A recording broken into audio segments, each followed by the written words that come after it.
Alright, I got this Chasing Sandborn special roast at the grocery store.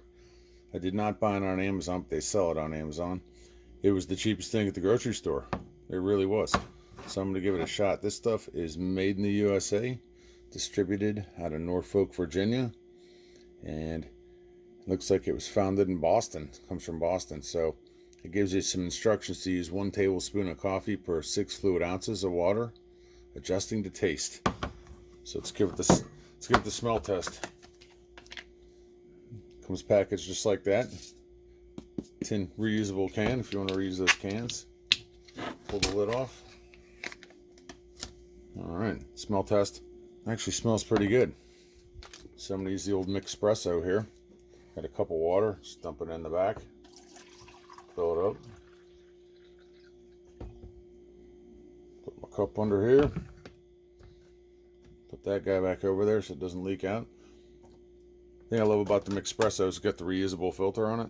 That thing's awesome. So it said 1 tablespoon, 1 teaspoon, so I'm going to use 2 tablespoons because that's how I roll. You know what, I think 1.5 ought to do it. Let's try that. The lid back on, resealable container.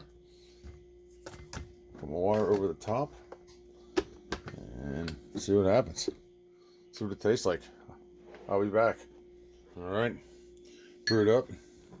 I added some half and half and Splenda because that's how I roll. Stir it up.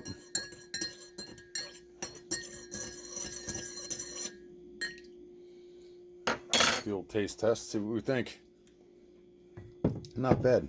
Kind of has a unique taste to it, a little bit different than what I'm used to. I generally drink instant coffee. Taster's choice. But this isn't bad. Not bad coffee, especially for the price. I'm pretty happy with that. Times like these, we all could use affordable coffee. So yeah, Chasing Sandborn special roast. Check it out.